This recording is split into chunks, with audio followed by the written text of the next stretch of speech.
혈류를 개선한다는 것은 세포 단계에서 몸의 기능을 활성화하여 심각한 질병으로 진행되는 것을 예방하는 방법이다.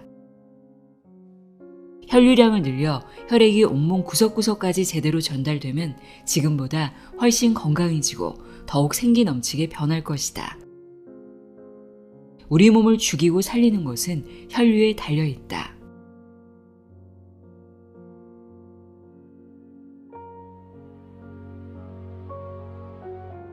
안녕하세요. 나의 소리책 갈피 소리내어 읽다입니다.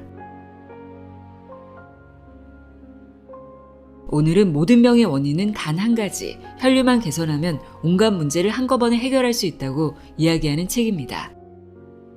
일본 아마존 건강 분야 1위이자 장기 베스트셀러로 자리매김한 호리에 아키요시의 혈류가 젊음과 수명을 결정한다입니다.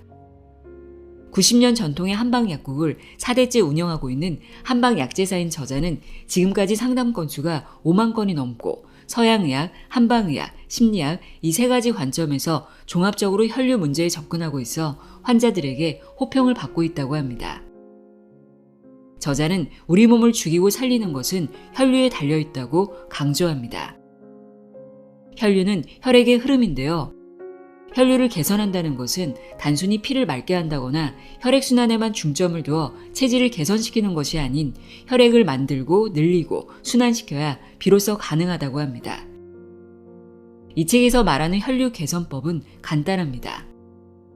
우선 본인이 혈액이 만들어지지 않는 기어 체질인지, 혈액이 부족한 혈어 체질인지, 혈액순환이 원활하지 않은 기체 어혈 체질인지 체크리스트를 통해 확인해 볼 수 있는데요. 각각의 체질에 맞게 개선시킬 수 있는 방법까지 자세하게 설명하고 있습니다. 혈액을 만드는 식사법, 건강한 혈액을 늘리기 위한 수면법과 운동법 등을 차근차근 알려주고 있습니다. 그럼 지금부터 모든 병의 원인이 왜 혈류에 있는지, 혈류를 개선하려면 어떻게 해야 하는지 알아보도록 하겠습니다. 혈류가 젊음과 수명을 결정한다. 내용의 일부를 읽어드립니다. 귀 기울여 들어보세요. 세상의 모든 지혜를 읽어드리는 소리내어 있다. 구독과 좋아요, 공유는 큰 힘이 됩니다.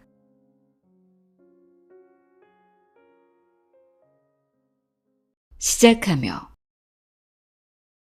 이 책은 혈류량을 늘려 몸과 마음의 모든 문제를 해결하는 방법에 관한 책이다.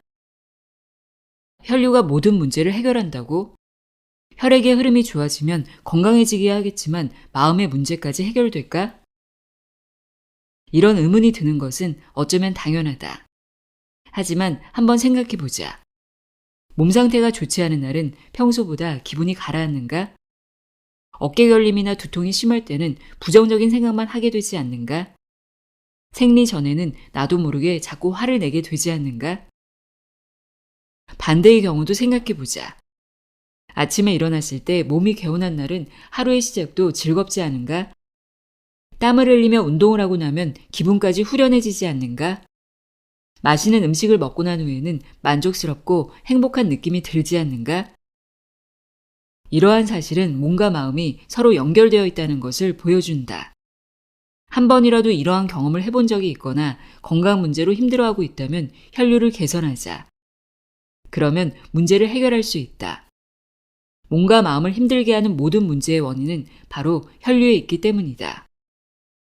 이 책에서 말하고자 하는 혈류 개선 방법은 단순히 몸을 건강하게 만들기 위한 방법이 아니다. 몸의 병은 물론 마음의 병까지 낫게 해준다. 왜냐하면 혈류는 우리 몸의 약 60조 개에 달하는 모든 세포에 산소와 영양분을 전달할 뿐만 아니라 뇌와 호르몬을 통해 마음의 활동까지 지배하고 있기 때문이다. 모든 병의 원인은 단 한 가지, 혈류만 개선하면 온갖 문제를 한꺼번에 해결할 수 있다. 어떤가? 왠지 설레지 않는가? 나는 90년 전통의 한방 약국을 4대째 운영하고 있다. 내가 지난 10년간 상담한 건수만도 5만 건이 넘는다. 상담 내용은 부인과 질환에서부터 암이나 우울증의 치료, 그리고 미용이나 다이어트에 이르기까지 매우 다양하다. 한방에서는 질환이나 증상을 통해 체질을 판단한 후 환자에게 적합한 치료 방법을 결정한다. 그리고 수백 가지가 넘는 생약이나 한방약의 조합 중에서 알맞은 약을 처방한다. 나는 처음에는 약 2시간, 그 다음부터는 정기적으로 30분 정도에 걸쳐 질환이나 체질 개선에 대한 상담을 진행한다. 앞서 10년 동안의 상담 건수가 5만 건이 넘는다고 말했는데 이 숫자는 그저 잠깐 이야기를 나눈 환자들의 수가 아니다. 한 명 한 명의 환자에게 세심하게 귀를 기울이고 체질이나 증상의 변화를 꾸준히 살펴보며 상담하여 쌓인 경험의 수다. 이러한 경험이 있기 때문에 혈류를 개선하면 몸과 마음의 병이 한꺼번에 해결된다고 자신 있게 말할 수 있다. 혈류 개선이라고 하면 단순히 피를 맑게 하는 것이라고 생각할 것이다. 하지만 혈류가 나쁜 사람들 중 대부분은 피가 탁해서가 아니라 피가 부족하기 때문인 경우가 많다. 그래서 아무리 피를 맑게 하고 몸을 따뜻하게 만들려고 노력해도 혈액량 자체가 부족해서 혈액순환이 잘 안 되기 때문에 혈류 개선 효과를 보기 어렵다. 매우 안타까운 상황이다. 이런 사람은 혈류량 증가를 목표로 해야 한다. 이처럼 혈액량이 부족한 상태를 한방에서는 혈어라고 한다. 실제로 상담했던 환자의 90% 이상이 혈어 상태였다. 어째서 혈류량이 늘어나면 병이나 증상이 개선될 뿐만 아니라 마음의 상태까지 좋아지는 걸까? 여기서 중요한 것이 바로 혈액의 질이다. 본문에서 더 자세히 다루겠지만 한방에서 말하는 혈이란 혈액뿐만 아니라 혈액 속의 영양분이나 호르몬 등을 모두 포함하는 개념이다. 결국 혈액량을 늘린다는 것은 혈액의 질을 개선한다는 의미도 있는 것이다. 세로토닌, 도파민과 같은 행복 호르몬이나 의욕 호르몬이라고 불리는 뇌 내 신경 전달 물질도 혈류에 의해 좌우된다. 한방의학의 관점에서도 혈액이 잘 만들어지지 않는 체질인 사람은 무기력하고 혈류량이 부족한 사람은 쉽게 불안감을 느끼며 혈액순환이 제대로 되지 않는 사람은 자주 화를 내는 경향이 있다고 알려져 있다. 혈류가 나쁘면 부정적인 감정에 쉽게 사로잡혀 마음까지 점점 나쁜 방향으로 흘러가게 되는 결과를 낳는다. 그렇다면 혈액량을 증가시키는 마법과도 같은 한방약이 존재할까? 안타깝게도 그런 약은 없다. 물론 치료할 때 한방약을 사용하지만 약을 복용하는 것보다 생활 습관을 바로잡는 일이 훨씬 중요하고 효과가 있다. 솔직히 말해서 지금까지 상담한 모든 환자의 문제가 해결된 것은 아니다. 유감스럽게도 여러 가지 이유로 중간에 치료를 중단한 환자들도 있다. 그 중에는 한방약을 복용하면 낫겠지, 병은 의사나 약사가 치료해 줄 거야 라고 생각한 환자들도 있다. 아무리 좋은 약을 지어주고 개선 방법을 알려줘도 체질은 쉽게 개선되지 않는다. 잠시 증상이 나아질지 모르지만 진정한 의미의 해결은 아니다. 혈류량도 증가하지 않는다. 왜냐하면 현재의 몸과 마음은 지나간 시간에 축적된 결과이며 지금까지의 생활 습관이 만들어낸 것이기 때문이다. 그러므로 문제를 해결할 수 있는 사람은 바로 자신뿐이다. 생활 방식을 바꾸려는 노력이 없다면 아무리 좋은 약도 의미가 없다. 그러니 나를 치료할 수 있는 것은 바로 나 자신이라는 생각을 가져야 한다. 이렇게 말하면 부담스럽게 느낄 수도 있겠지만 전혀 어렵지 않다. 이 책에서 소개하는 방법은 누구나 생활 속에서 손쉽게 실천이 가능하다. 또한 수천 년의 역사를 지닌 한방의학적 방법을 현대의학 이론에 맞게 고치고 5만 건의 상담 경험을 통해 실생활에서 효과가 있었던 방법만을 정리한 것이다. 몸은 정직하다. 방법이 적절하다면 생활 습관을 조금만 바꾸어도 혈류량은 반드시 늘어나고 건강해진다. 그동안 많은 환자의 병을 치료해오며 깨달은 것은 혈류량이 늘어나 몸이 건강해지면 마음도 건강해진다는 사실이다. 몸의 상태가 점차 좋아지면 마음의 상태도 좋아진다. 혈액의 질과 양이 젊음과 수명을 결정한다. 나는 빈혈은 없으니 안심해도 돼. 이렇게 생각하는 사람이 있을지도 모른다.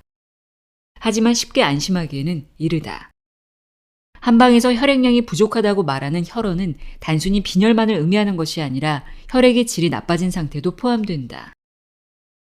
혈액이라고 하면 철분만을 생각하기 쉽지만 사실 수분을 제외한 대부분은 단백질로 이루어져 있다. 그래서 단백질의 섭취가 줄어들면 바로 혈액의 질이 나빠진다. 적혈구를 제외한 혈액 내 단백질은 알부민으로 존재하는데 알부민은 젊음이나 장수와도 깊은 관계가 있다. 알부민이 적은 사람은 수명이 짧고 알부민이 많은 사람은 수명이 길다. 그래서 남은 수명이 예지인자라고도 불린다. 혈액의 질은 현재의 건강은 물론 젊음과 미래의 수명에도 큰 영향을 미친다. 그러므로 혈액의 질을 개선하는 것은 현재를 위한 일이기도 하지만 미래를 위해서도 아주 중요한 일이다. 몸을 살리고 죽이는 것은 혈류에 달려 있다. 심장을 나온 혈액은 1분 동안 온몸의 혈관을 돌아 다시 심장으로 되돌아간다. 이러한 혈액의 흐름이 바로 혈류다. 혈액은 온몸을 돌면서 5가지 중요한 기능을 한다. 1. 체내 수분 유지 기능. 2. 산소, 영양분, 호르몬 등의 운반 기능. 3. 노폐물과 이산화탄소의 배출 기능. 4. 체온 조절 기능. 5. 감염으로부터의 방어 기능. 혈류를 개선한다는 것은 혈액이 이러한 5가지 기능을 제대로 수행할 수 있도록 한다는 의미다. 혈류가 좋으면 몸에 있는 60조 개의 세포 하나하나에 산소나 영양분, 열이 잘 전달되어 몸이 따뜻해진다. 그렇게 되면 모든 세포가 건강하고 활기차게 제 기능을 다할 수 있게 된다. 혈류가 나빠지면 신체 기능의 근간이 무너진다. 수분 균형이 나빠지면 몸이 붓는다. 산소가 전달되지 않아 섭취한 열량을 소모하지 못하면 살이 찐다. 노폐물이 제대로 배출되지 못하면 몸이 무겁게 느껴진다. 열이 부족하면 몸이 차가워진다. 면역력이 떨어지면 쉽게 병에 걸린다. 혈류가 나빠져서 나타나는 이러한 증상들을 잘 살펴보기 바란다. 하나하나의 증상은 별것 아닌 것처럼 느껴진다. 하지만 혈류가 나쁘면 이러한 문제들이 동시에 발생한다. 현대인들에게 많이 나타나는 문제들은 바로 혈류의 악화 때문이다. 처음에는 단순한 부종이나 냉증, 어깨결림과 같은 사소한 증상에 불과할지도 모른다. 하지만 안타깝게도 이러한 증상은 서로 영향을 주고받으며 심각해진다. 많은 여성들이 앓고 있는 생리불순, 생리통, 불임, 갱년기 장애 등은 물론 호르몬이나 자율신경의 문제, 암과 같은 심각한 질병으로 진행되기도 한다. 몸이 악순환의 늪에 빠지고 마는 것이다. 그러나 혈류량을 늘리면 이러한 문제들이 점점 사라진다. 처음에는 작은 변화에 불과한 것처럼 보여도 혈류량 증가는 문제를 발생시키는 악순환의 고리를 끊어주는 역할을 한다. 몸이 아픈 것은 자신의 잘못이 아니다. 그저 혈액이 제대로 전달되지 않아 세포가 본래의 힘을 발휘하지 못하고 있을 뿐이다. 혈류량을 늘려 혈액이 온몸 구석구석까지 제대로 전달되면 지금보다 훨씬 건강해지고 더욱 생기 넘치게 변할 것이다. 우리 몸을 죽이고 살리는 것은 혈류에 달려 있다. 만들기, 늘리기, 순환시키기로 혈류가 좋아진다. 혈액이 만들어지지 않는 기혈체질. 혈액량이 부족하고 혈류가 악화되는 근본적인 원인은 혈액이 만들어지지 않기 때문이다. 한방의학에서는 혈액이 잘 만들어지지 않는 체질을 기혈체질이라고 한다. 혈액이 만들어지지 않는 이유는 무엇일까? 그 이유는 바로 위장 때문이다. 위장이 약해지면 영양소를 제대로 흡수할 수 없다. 혈액의 원료 자체가 체내로 들어오지 못하게 되는 것이다. 위장 기능의 중요성은 동물의 몸이 진화된 과정을 통해서도 알 수 있다. 인간의 몸에는 간, 심장, 신장, 폐 등의 여러 장기가 있지만 가장 처음에 만들어진 장기는 바로 소화를 담당하는 장이다. 섭취한 음식물로부터 에너지를 얻어 살아가는 것이 동물의 원초적인 특징이다. 인간의 몸은 섭취한 음식으로 만들어진다. 물이나 음식물 등 신체를 구성하는 모든 물질은 위장을 통해 체내에 흡수된다. 위장이 건강하지 못하고 약하다는 것은 무엇을 먹어도 소화 흡수되지 않는다는 의미다. 이러한 사실은 혈액에만 국한되는 이야기가 아니다. 영양제나 건강식품을 먹어도 별로 효과를 보지 못한 대부분의 경우는 위장 기능이 약해져서 제대로 흡수되지 않았기 때문이다. 위장의 힘이 약해진다는 것은 생명력의 원천이 약해진다는 의미다. 다음 항목을 체크하며 스스로 체질을 확인해보자. 해당하는 항목이 2개 이상이면 약간 기여체질, 4개 이상이면 기여체질이라고 생각하면 된다. 기여체질 체크. 쉽게 지친다. 감기에 자주 걸린다. 다리가 자주 붓는다. 화장실에 자주 간다. 자주 숨이 찬다. 변이 묽고 설사를 한다. 냉증이 있다. 목소리가 작다.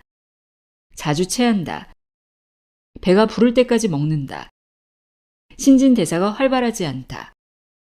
아침에 입맛이 없다. 의욕이 없다. 결심한 일이 작심삼일로 끝나는 경우가 많다. 기여체질의 신체적 특징은 위장 기능의 저하다.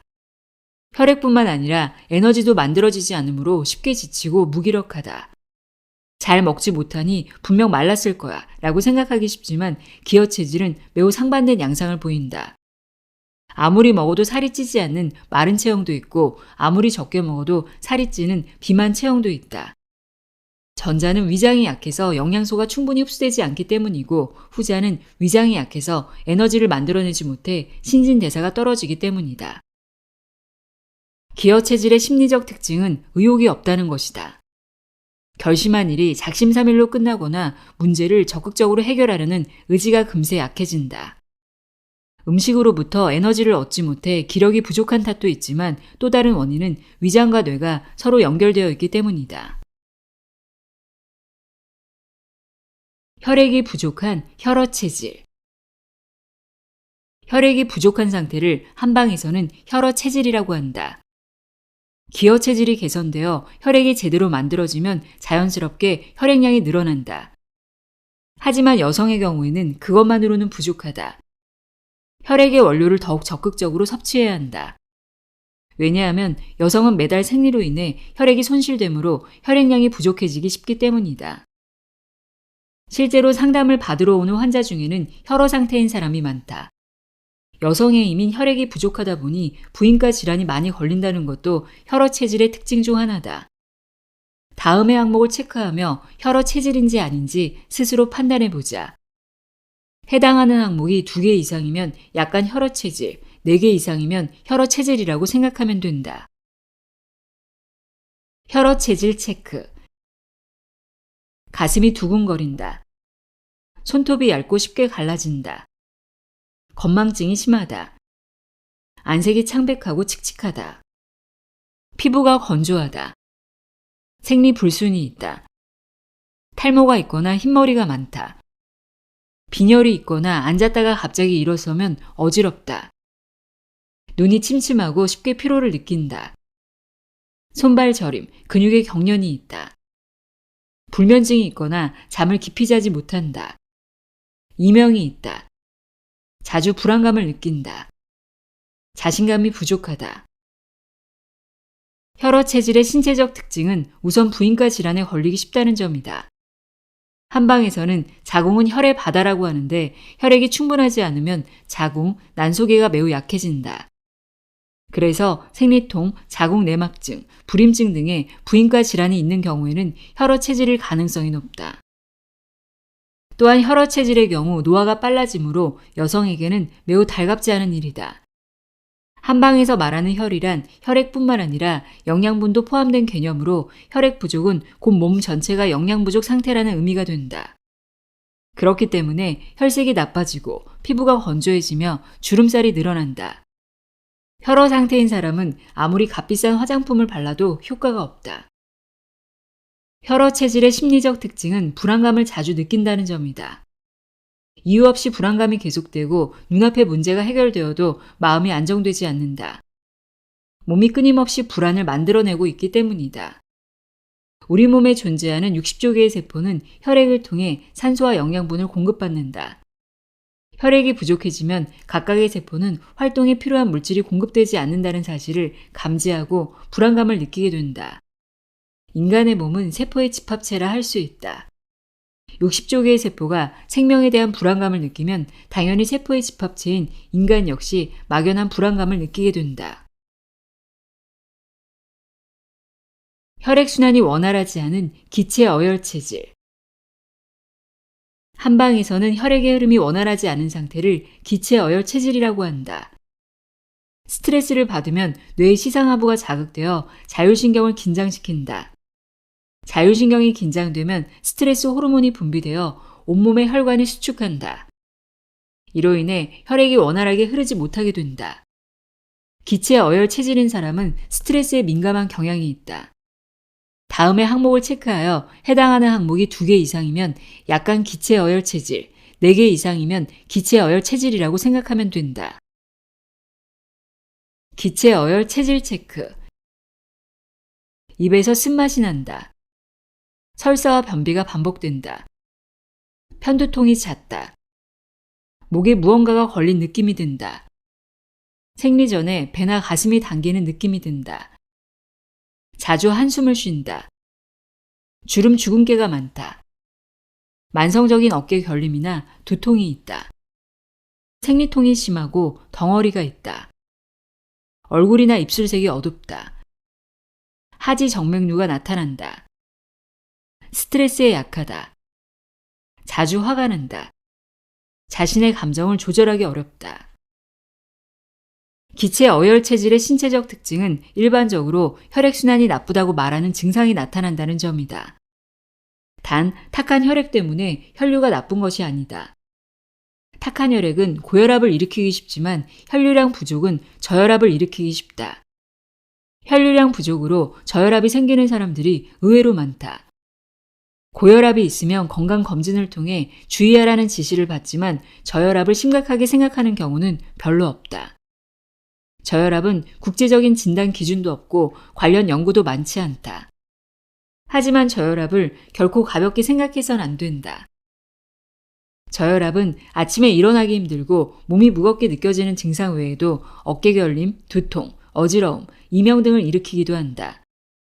혈액이 탁해서든 혈류량이 부족해서든 모두 혈액순환이 원활하지 않아서 세포에 혈액이 전달되지 않기는 마찬가지다. 기체 어혈 체질의 심리적 특징은 쉽게 화를 내거나 자신의 감정 조절에 어려움을 느낀다는 점이다. 게다가 자신의 잘못을 잘 알기 때문에 자책하는 경우가 많다.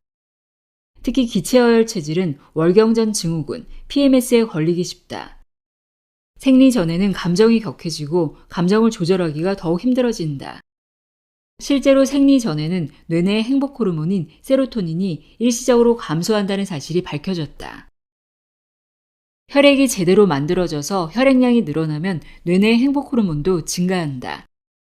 행복 호르몬이 증가하면 스트레스에 강해진다. 그리고 혈관의 긴장이 풀려 혈액순환이 더욱 원활해지므로 심신의 상태가 점점 건강해지는 선순환이 시작된다. 혈류 개선에 필요한 기간은 단 4개월. 지금까지 나쁜 혈류의 원인이 되는 체질을 살펴보았다.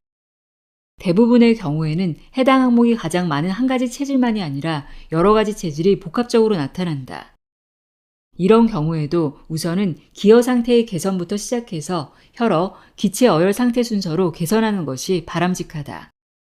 혈액이 만들어지지 않고 부족하며 순환되지 않는 3가지 체질의 개선은 순서대로 단기간에 실시한다.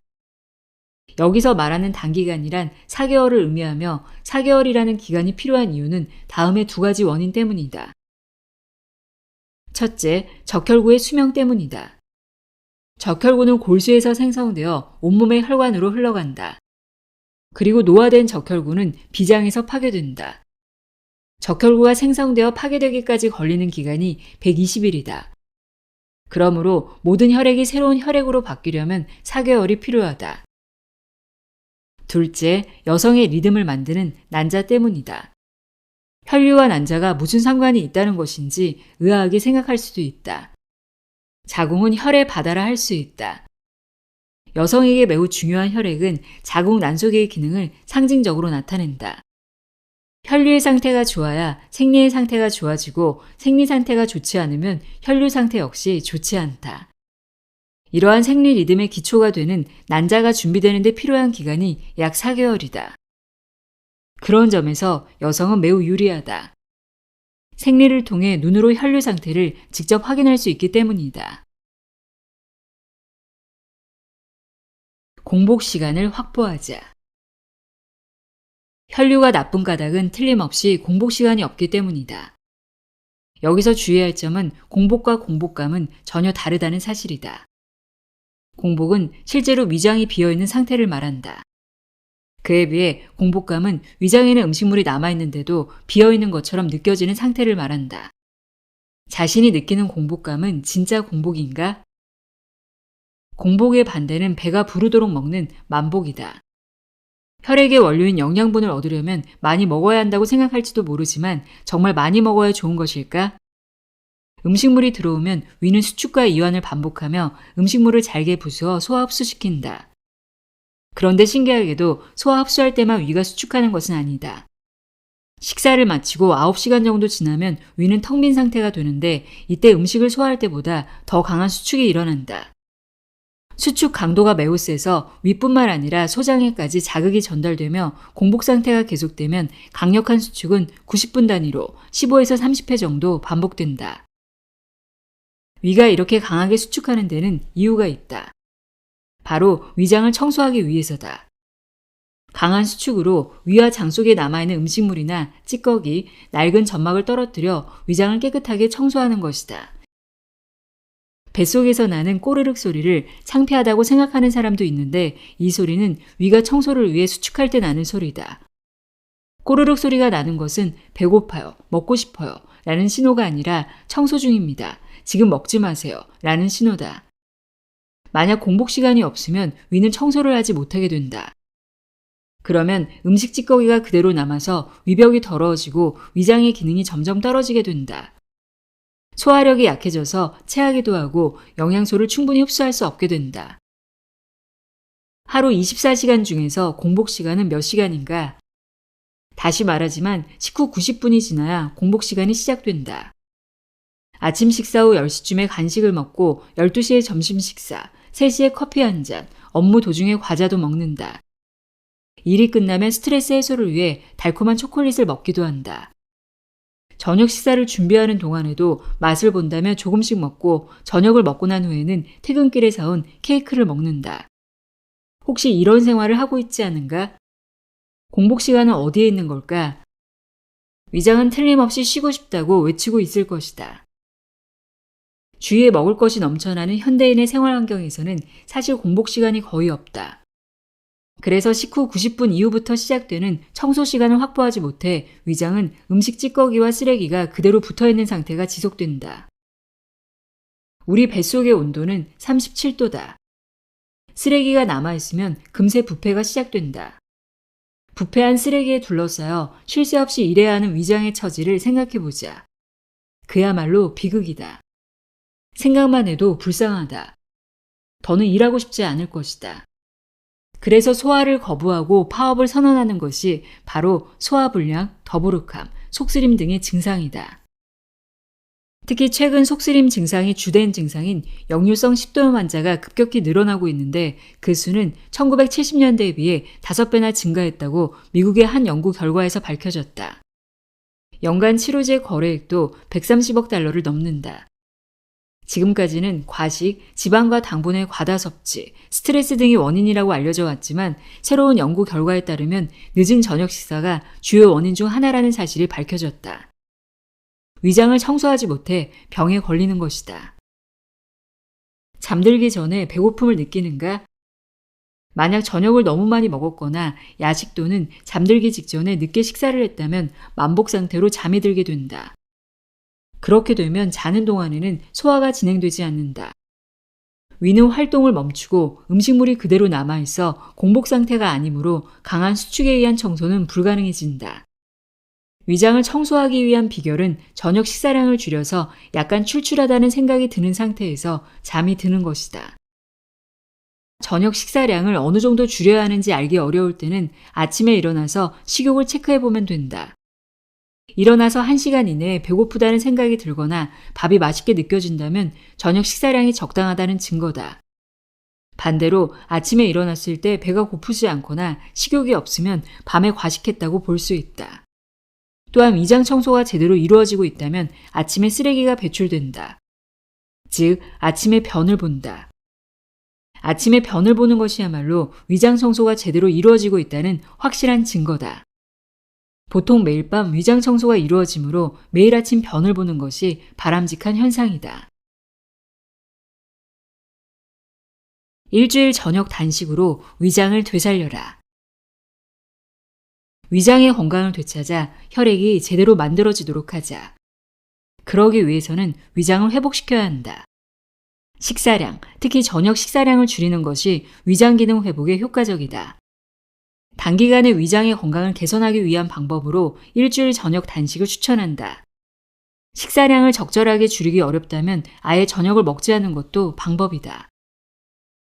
저녁을 굶는 것에 심한 저항감을 느끼는 사람도 있다. 하지만 평생 굶으라는 것이 아니다. 단 일주일 동안만이다. 진짜 단식처럼 온종일 아무것도 먹지 않고 굶는 것이 아니다. 아침과 점심은 평상시처럼 먹는다. 게다가 저녁 식사 대신 효소 주스나 건더기가 없는 스프를 먹어도 된다. 일하는 중에 마시는 커피나 홍차도 허용된다. 다이어트 목적이 아니라면 약간의 당분이 들어가도 괜찮다. 단 모처럼 도전하는 단식인 만큼 아침과 점심 식사도 되도록 자극적이지 않고 첨가물이 적은 담백한 음식을 먹는 것이 더욱 효과적이다. 위장을 쉬게 하면 위장의 기능이 회복된다. 위장의 소화 흡수 기능이 약해지면 혈액의 원료가 충분히 흡수되지 않는다. 혈류를 개선하기 위해 아무리 노력해봤자 효과를 볼 수 없다는 뜻이다. 위장의 건강을 가장 먼저 개선해야 하는 이유다. 꿈을 많이 꾸는 것은 혈액량이 부족하기 때문이다. 밤 11시 이전에 자려고 누워도 혈액량이 부족한 사람은 쉽게 잠이 오지 않는다. 혈액량이 부족하면 낮에는 몸이 나른해서 자꾸 눕고 싶은데 정작 밤이 되면 오히려 잠이 오지 않는다. 잠을 자도 아침에 일어났을 때 전혀 잔 것 같지 않고 피곤이 가시지 않는 것도 혈액량이 부족한 사람에게 자주 일어나는 증상이다. 잠은 하루의 피로를 풀어주는 역할을 한다. 자고 일어났는데도 피곤이 풀리지 않는다는 것은 잠을 제대로 자지 못했다는 의미다. 또한 혈액량이 부족한 사람은 꿈을 많이 꾼다. 깊은 잠을 자지 못하기 때문이다. 좋은 꿈이라면 다행이지만 안타깝게도 악몽을 꾸는 경우가 많다. 적당한 정도라면 문제가 되지 않지만 꿈을 너무 많이 꾸면 자는 동안 정신적인 피로가 풀리지 않아 정신 상태가 나빠진다. 뇌는 자는 동안 휴식을 취한다. 렘수면과 논렘수면이라는 말을 들어본 적이 있는가? 뇌는 렘수면 동안 기억을 정리하고 논렘수면 동안에는 완전히 휴식을 취한다. 하지만 뇌가 쉬고 있는 논렘수면 동안에도 뇌가 사용하는 에너지는 깨어있을 때와 크게 차이가 나지 않는다. 휴식 중인 뇌에서는 대체 어떤 일이 일어나는 것일까? 최근 뇌과학 분야의 연구를 통해 논렘 수면 동안 뇌 디톡스, 즉 대청소가 이루어진다는 사실이 밝혀졌다. 대청소에 많은 에너지가 사용되는 것이다. 뇌세포는 깨어있는 동안에는 거의 노폐물을 배출하지 않는다. 깨어있는 동안에는 다른 일에 집중해야 하므로 청소를 할 수 없기 때문이다. 뇌는 완전히 휴지 상태가 되면 뇌세포를 수축시켜 그 공간에 뇌척수액을 채워넣는다. 그리고 노폐물을 모아 뇌에 분포된 혈관으로 배출시킨다. 대청소를 통해 노폐물이 배출되어야 비로소 뇌가 건강하게 활동할 수 있다. 노폐물은 대청소가 이루어지지 않으면 점점 쌓여간다는 사실이 밝혀졌다. 특히 무서운 노폐물로는 베타 아밀로이드가 있다. 흔히 치매라고 불리는 알츠하이머병에 걸린 사람의 뇌에는 베타 아밀로이드 단백질이 많이 축적되어 있다. 병을 일으키는 원인 물질이 바로 베타 아밀로이드 단백질이다. 베타 아밀로이드 단백질의 제거 속도는 수면 중인 뇌에서 더욱 빨라진다는 사실도 밝혀졌다. 뇌의 청소는 숙면 중일 때만 가능하다. 그리고 회수된 노폐물은 혈류에 의해 뇌 밖으로 운반된다. 수면 호르몬을 분비시켜 밤 11시에 잠들기 위한 방법. 1. 7시 전에 일어나서 아침 햇볕을 쬐다. 햇볕을 쬐고 나서 15에서 16시간 후에 수면 호르몬이 분비되기 때문이다. 2. 잠들기 1시간 전에는 조명을 어둡게 한다. 강한 빛이 눈에 들어오면 솔방울샘이 반응하여 수면 호르몬이 제대로 분비되지 않는다. 특히 청색의 빛은 호르몬 분비를 방해한다. 스마트폰의 블루라이트도 주의 대상이다. 3. 일정한 시간에 일어난다. 매일 일어나는 시간이 불규칙하면 체내 시계에 혼란이 생기기 쉽다. 일어나는 시간이 2시간 이상 늦어지면 체내 시계가 정상으로 되돌아오기 어려워지므로 휴일에도 평일과 마찬가지로 일정한 시간에 일어나는 것이 효과적이다. 잠자기 전 완전 호흡으로 수면의 질 높이기.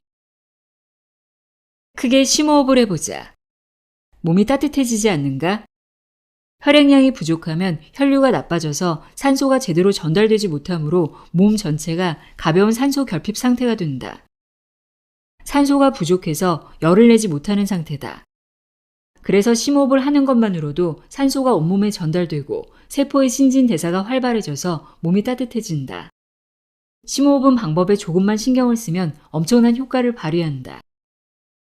불안감을 느낄 때 아무리 진정하려고 해도 점점 더 불안해지기만 할 뿐 좀처럼 마음이 진정되지 않을 때가 있다. 하지만 호흡이라는 신체적 접근을 통해 뇌에 직접적으로 영향을 줄 수 있다. 이럴 때 추천하는 방법이 완전 호흡이다. 완전 호흡이란 배로 하는 복식 호흡과 가슴으로 하는 흉식 호흡을 동시에 하는 방법이다. 보통 사람들은 호흡할 때 들숨 날숨이 1대1이 되는 경우가 많은데 완전 호흡에는 1대2가 되도록 호흡한다. 즉, 한 번 들이마시고 2번 내쉬기라고 생각하면 된다. 요가나 자선에서도 1대2의 비율로 호흡하는 경우가 많다. 들이마시는 시간 4초, 내쉬는 시간 8초를 목표로 한다. 숨을 들이마실 때는 활동적인 교감신경이 우위에 되고 내쉴 때는 안정적인 부교감신경이 우위가 된다. 그래서 내쉬는 시간을 더 길게 하는 것이다. 제2의 심장, 종아리 근육 단련하기. 아래로 몰린 혈액을 되돌리기 위해 진화 과정에서 생겨난 것이 바로 제2의 심장이라고 불리는 종아리다. 혈액을 되돌려 보내는 기능이 약해졌다는 사실을 한눈에 알아볼 수 있는 특징적인 증상이 있는데 그것은 바로 하지정맥류다. 하지정맥류는 여성이 남성보다 2~3배 걸리기 쉬운 것으로 알려져 있다. 그만큼 여성이 혈액을 되돌려 보내는 힘이 약하다는 의미가 된다. 정맥의 판막 아래에 혈액이 고여있는 것은 한방에서 말하는 어혈 증상으로 혈류가 나빠 혈액이 정체된 상태를 의미한다. 남녀의 차이가 발생하는 가장 큰 원인은 바로 근육의 양의 차이가 있기 때문이다.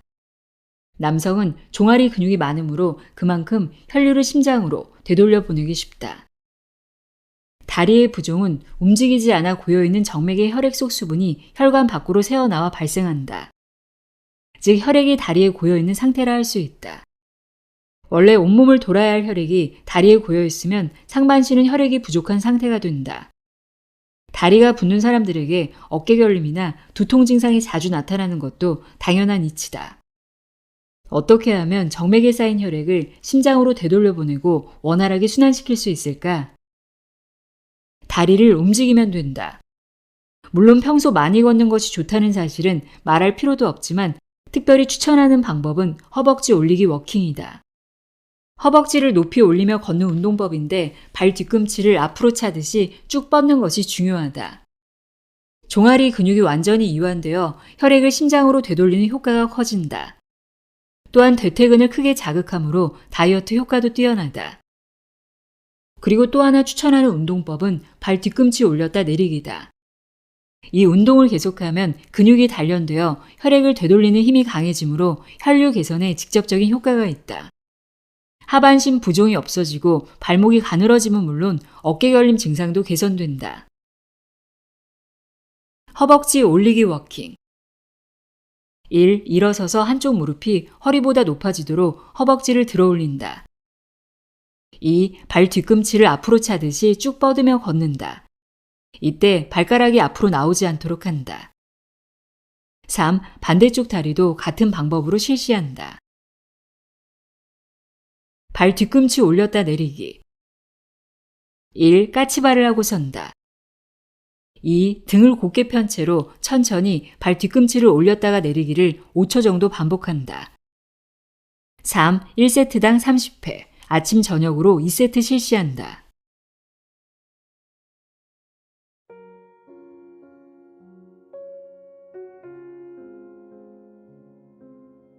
혈류가 젊음과 수명을 결정한다. 읽어드렸습니다. 혈류 개선의 중요성을 인식하고 몸과 마음이 하나라는 사실을 다시금 깨닫게 해준 책이었습니다. 혈액을 늘리는 방법들 하나씩 실천해 보시길 바랍니다. 오늘도 함께 해주셔서 고맙습니다.